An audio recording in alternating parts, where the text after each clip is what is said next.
tulemast hommikupalvusele. Täna hommikupalvusel on mul ka abiline, abipolitseinik Naatan Holman. Tervist! Ma nüüd hommikul Naatanit nägin, vaatasin, et on nooremaks jäänud. Et juuksed on lõigatud ja kuidas sul läheb? Sul teed tööd ja puhkust veel ei ole, on tulemas. Jah. Ja mis suvel plaanis on? Tänan küsimast, hästi läheb, aga puhkuse ajal on erinevaid plaane, et kiriku noortelaagrid ja muud tegemised ja kohustused ja eks loodetavasti jõul lõpus saab natuke ise ka puhata. Noortelaagrid, sinna kirikulaagrid ja sinna saab siis oma noori ka saata? Jaa, ikka, et kõik on teretulnud. Et see on nii kristlastele kui mittekristlastele, kui kõik noored on väga oodatud. Meil on, korraldame siis Metodisti kiriku suvelaagreid. metonoored.wordpress.com on koduleht, kus kõik info saab kätte ja metonoortel ka nii Facebookis kui Instagramis info üleval. Nii et meil on 2 laagrit vanuses 11–14 ja siis 15+ vanusele. Aga need laagrid maksavad ka tõenäoliselt? Natuke ikka, jah. Ja ma saan A-rannas või A-rannas või? Ei ole, et meil on Vodjal nüüd. Vodjal. Et see on Paide lähedal Vodja koolimajas. Olen ikka ka käinud kirikulaagrites noorpõlves ja soovitan väga hea koht, kus oma lapsi saata ja oma lapsi saata. Ise, ma ei tea, kas ise saab vist ei saa minna, kui vanuse piir on selline.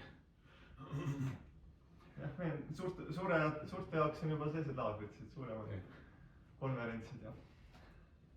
Ma tänaseks vaatasin sellise piibli kirjakoha, mida siis ette lugeda. On 1. Moosese raamatu 3. peatükist, 8. ja 9. salm. See on koht, kus, kui Jumal oli maailma loonud ja oli Aadam ja Eeva loonud, oli nad pannud Eedinaeda elama, seda harima ja hoidma. Ja oli andnud ka ühe keelu, et nad ei tohi süüa hea ja kurja tundmise puust. Aga juhtus nii, et nad sõid sellest. Sest neid meelitati, keelitati ja madu või saatan meelitas neid nõnda nii, et Eeva sõi ja ka Aadam sõi sellest puust. Ja siis sellest natuke järgnevalt ma siis loen. Ja nad kuulsid Issanda Jumala häält, kes rohuaias sinna ja tänna käis, kui päev viluks läks. Ja Aadam ja tema naine peitsid endid Issanda Jumala palge eest rohuaia puude keskele. Ja Issand Jumal hüüdis Aadamat ning ütles temale, kus sa oled? Siin lõpetan. Ja pööran tähelepanu siis sellele, et Jumal küsis Aadamalt, kus sa oled? Mitte, et Jumal ei teaks, kus Aadam ja Eeva oleks ennast peitnud, aga et nad mõtleksid selle peale, kus nad on, kus nad oma südames on. Ja see küsimus on ka meile, et kus meie oma elus praegu oleme ja kus me oleme oma elus just ka suhtega Jumalaga. Et kuidas neid asju korda teha Jumala ees, et meie suhe Jumalaga saaks korda. Need mõtted mõtlesin siin alguses jagada. Ja laulame nüüd 2 laulu. Rohkem korraga ei maksa võtta esimene laul. Laulab siia poole.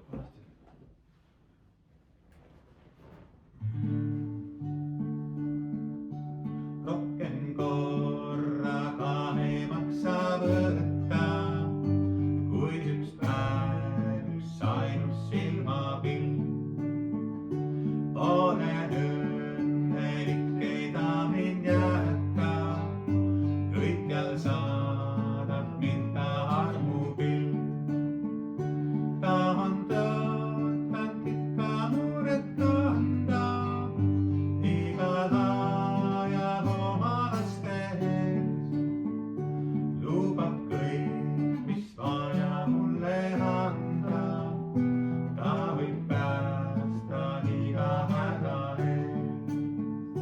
Rohkem korraga ei maksa võtta.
on Jeesus.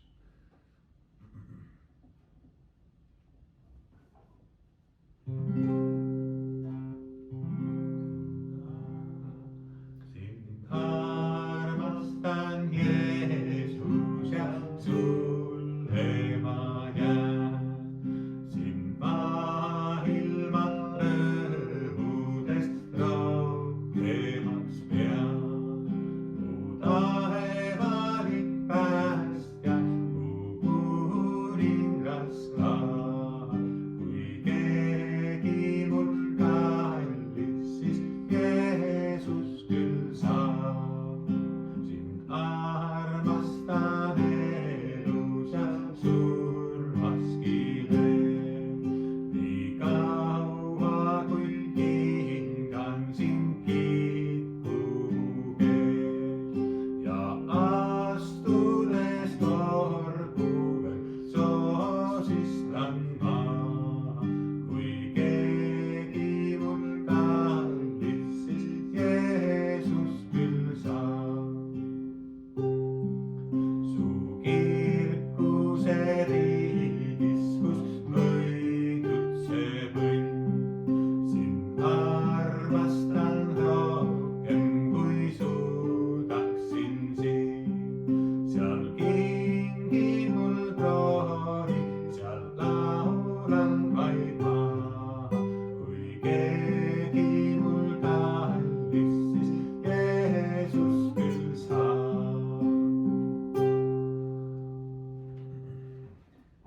Laul armastusest Jeesuse vastu. Nii siit edasi nüüd saame kuulata Naatanit ja mis tema on valmistele täna pannud. ja ma alustan mõtisklust ühe looga, mille pealkiri on 3 targa vaidlus. 3 tarka vaidlesid. Mis on inimesele tähtsam? Kas minevik, olevik või tulevik? Tänu oma minevikule olen mina see, kes ma olen, ütles esimene tark. Ma oskan vaid seda, mida minevikus olen õppinud. Mulle meeldivad sellised inimesed, kellega mul minevikus oli hea olla. Ma ei ole nõus, ütles teine tark. Inimese loob tegelikult tema tulevik. Pole tähtsust, mida ma olen õppinud või oskan praegu. Ma õpin ju seda, mida mul tulevikus läheb tarvis. Minu praeguse tegevuse määravad minu püüdlused. Milliseks ma tahan muutuda? Mulle pakuvad huvi inimesed, kes võivad mulle tulevikus kasulikud olla. Te unustate, et minevik ja tulevik eksisteerivad ainult teie mõtetes, sekkus vaidlusse 3. tark. Minevikku enam ei ole ja tulevikku veel ei ole. Ja nii minevikku meenutades kui tulevikust unistades tegutsete te ikkagi vaid olevikus. 3 tarka vaidlesid kaua ja võib-olla vaidlevad nad praegugi. Loo lõpp. Priidu alguses siin juba luges kirja kohta ja küsis ühe huvitava ja väga sügava küsimuse, et kus oleme meie praegu? Kui 3 tarka vaidlesid selle üle, mis on inimese jaoks kõige tähtsam, kas minevik, olevik või tulevik, siis esimene ütles, et inimese kujundab minevik. Teine arvas, et kõige olulisem on tulevik ja see, kelleks me tahame saada. Ja 3. aga ütles väga midagi lihtsat, et minevikku ei ole, tulevikku ka veel ei ole, aga meie saame elada ja tegutseda ainult olevikus, siin ja praegu. Ja see paneb meid tegelikult küsima seda sama olulist küsimust, et kus meie täna oleme või siis kus kohtume meie Jumalaga. Sest et paljud elavad meist sageli eilsetes päevades või homses. Mõni kannab endaga kaasas vanu eksimusi, haavu. Mõni mõtleb pidevalt sellele, mis saab homme, järgmisel nädalal, järgmisel aastal. Kuid Jumal kutsub meid ikka jälle tänasesse päeva. Jeesus ütles oma mäejutluses, et ärge siis muretsege homse pärast, sest küll homne päev muretseb iseenese eest. Igale päevale piisab oma vaevast. see ei tähenda seda, et me ei tohiks minevikust õppida ega tulevikku planeerida. Piibel hindab väga tarkust ja õpetab meid vaatama tagasi Jumala ustavusele. Nagu psalmist ütleb, kiida mu hing Issandat ja ära unusta ainsatki tema heategu. Minevik võib olla tänulikkuse paik. Sealt võime näha, kuidas Jumal on meid kandnud ka siis, kui meie tol hetkel seda isegi ei märganud. Ja ka tulevik ei ole kristlase jaoks hirmukoht. Me ei tea küll, mida homne toob, kuid teame, kelle käes on homne. Prohvet Jeremiia kaudu ütleb Jumal, sest mina tunnen mõtteid, mis ma teie pärast mõlgutan, ütleb Issand. Need on rahu, aga mitte õnnetuse mõtted, et anda teile tulevikku ja lootust. Kuid Jumala armu kogetakse alati täna. Mitte eile ega homme, vaid praegu. Kui Mooses küsis Jumala nime, vastas Jumal Moosesele, et mina olen see, kes ma olen. Jumal ei öelnud, ma olin või ma saan olema. Ta on. Ja ta on kohal just selles hetkes, milles meie elame. Võib-olla ka meie hommik on täis mõtteid eilsest või muret homse pärast.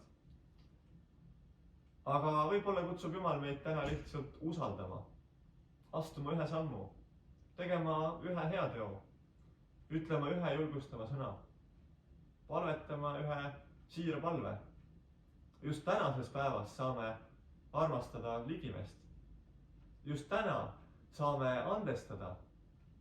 Just täna saame vastu võtta Jumala armu. Kui palju me lükkame oma tähtsaid otsuseid edasi.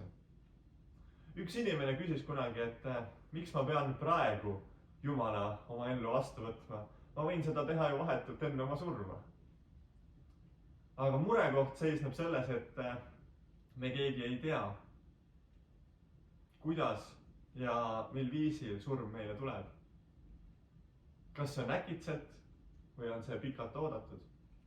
Sellepärast ongi hea juba täna teha oma suhe Jumalaga korda. Apostel Paulus kirjutab, et vaata, nüüd on ülisoodus aeg.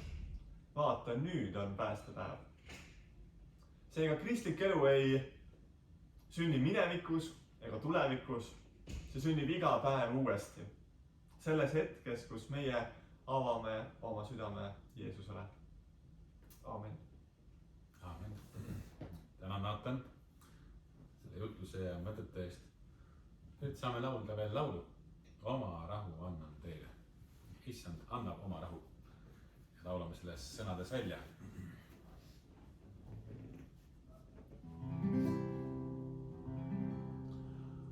Oma rahu annan teile. Oma rahu jättan ma. Ei ma ilm või rahu anda. Oma rahu jättan ma. Oma rahu annan teile. Oma rahu jättan ma. Ei ma ilm või rahu anda. Oma rahu jättan ma.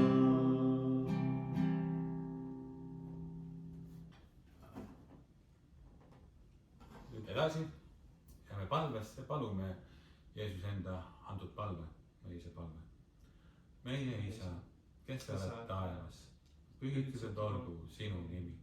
Sinu riik tulgu, sinu tahtmine sündigu, nagu taevas, nõnda ka maa peal.